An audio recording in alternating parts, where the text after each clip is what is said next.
হাকিমুল উম্মত মুজাদ্দিদুল মিল্লাত হযরত শাহ আশরাফ আলী থানভী রহমতুল্লাহ আলাইহি আল ইফকার মধ্যে উল্লেখ করেছেন, এক যুবক বিয়ে করে বউ নিয়ে এসেছে বাড়ি। বিয়ে করার বয়স 15, 20, 25 তো হবেই। এত বয়সের পরও তার একটি বদ অভ্যাস ছাড়তে পারেনি। বদ অভ্যাস ছিল সে রাত্রে বিছানায় প্রস্রাব করে দেয়।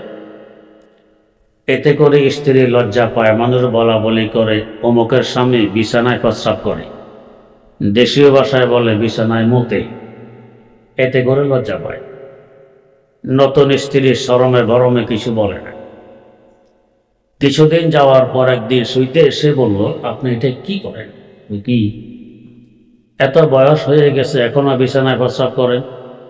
তো আমার কোনো দোষ নেই। তো প্রস্রাব করেন আপনি, আপনার দোষ নেই, আমার দোষ?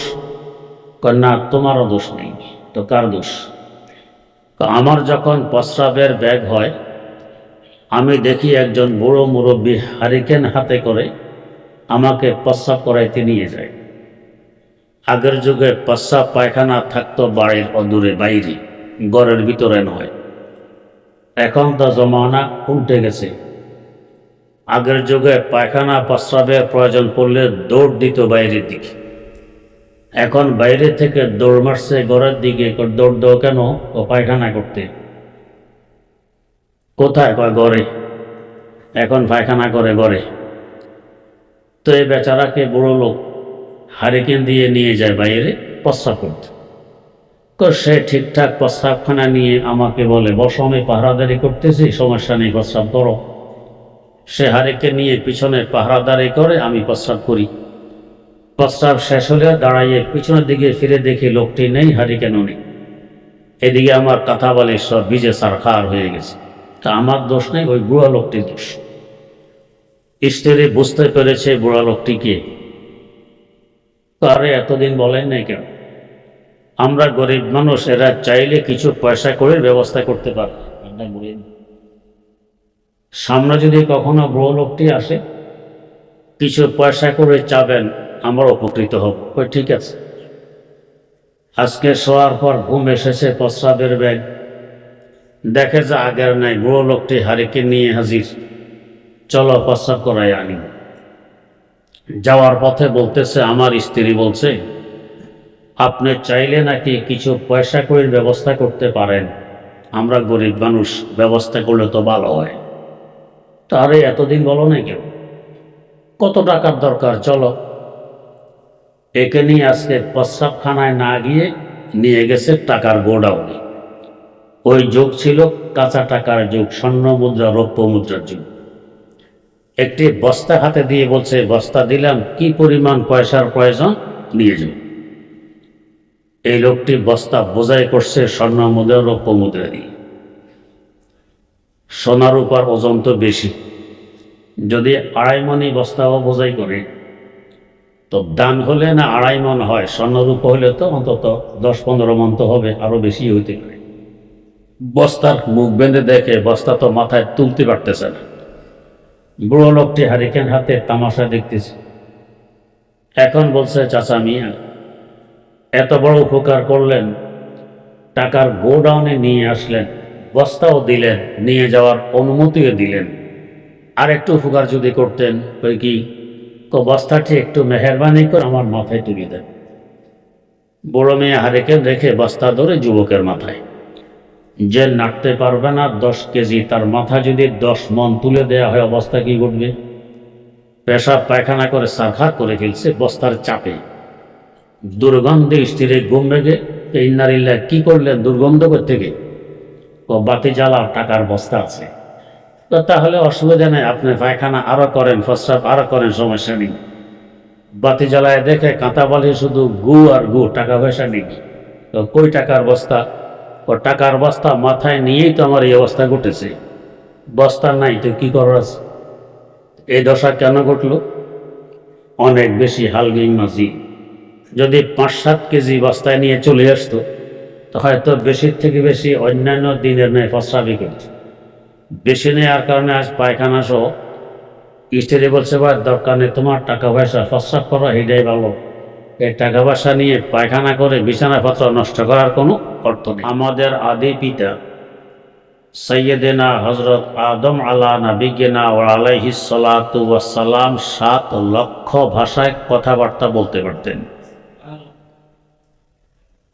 এটাও লেখা আছে যে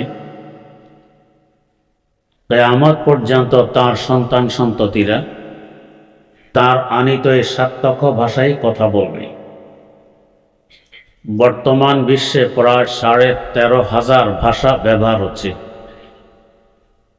পুরাতন কোনো ভাষা বিদায় নিলে নতুন কোনো ভাষার আগমন ঘটে। এভাবে 7 লক্ষ ভাষা ব্যবহার হবে এই ধরায়। এই ভাষাগুলো আল্লাহ রাব্বুল আলামিনের সৃষ্টি, অক্ষরগুলো আল্লাহ রাব্বুল আলামিনের সৃষ্টি।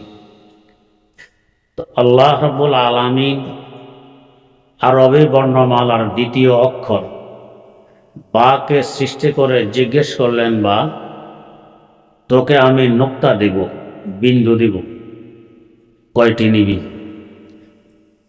এমন প্রশ্ন যদি আমাদেরকে করা হতো কি বলতাম?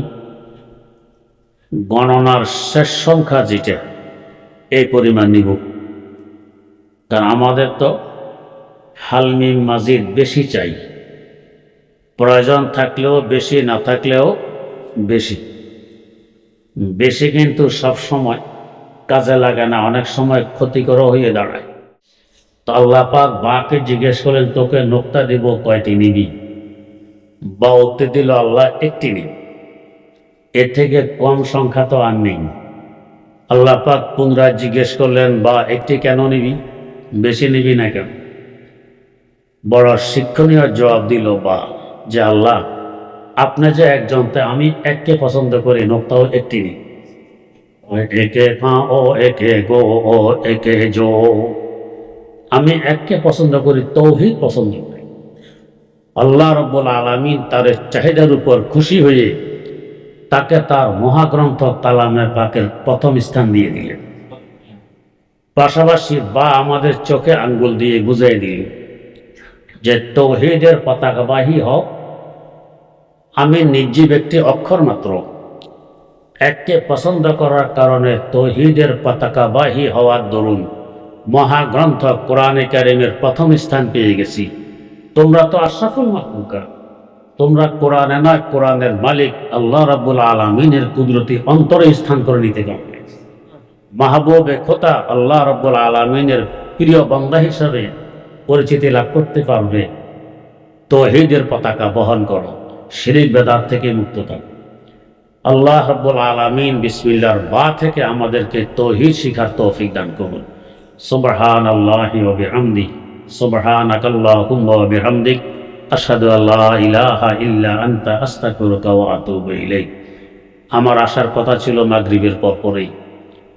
অসুস্থ ছিলাম, ফতোয়া দেখতেছিলাম। সকাল 10টা থেকে প্রচণ্ড মাথায় ব্যথা, এখনো ব্যথা আছে, ওষুধ মষুধ দিয়ে কোনো রকম এসেছি। আপনারা অনেকে জানেন, আমার শ্রদ্ধেয় বেয়াই টঙ্গীর দারুল উলুম মাদ্রাসার সম্মানিত মহাপরিচালক হজরত মাওলানা মুফতি মাসউদুল করিম দামাত বারাকাতুহু, উনি দাওয়াত করেছেন। অন্য কেউ করলে হয়তো আসার সাহস করতেন না, না আসলে মানুষ বলতো কেমন বেয়াই, আনতে পারলেন না। তো ওনার ইজ্জত রক্ষার্থে কষ্ট মষ্ট হইলেও এসেছি, সকলের কাছে দোয়া চাই। সুবহানাল্লাহি ওয়া বিহামদিহি।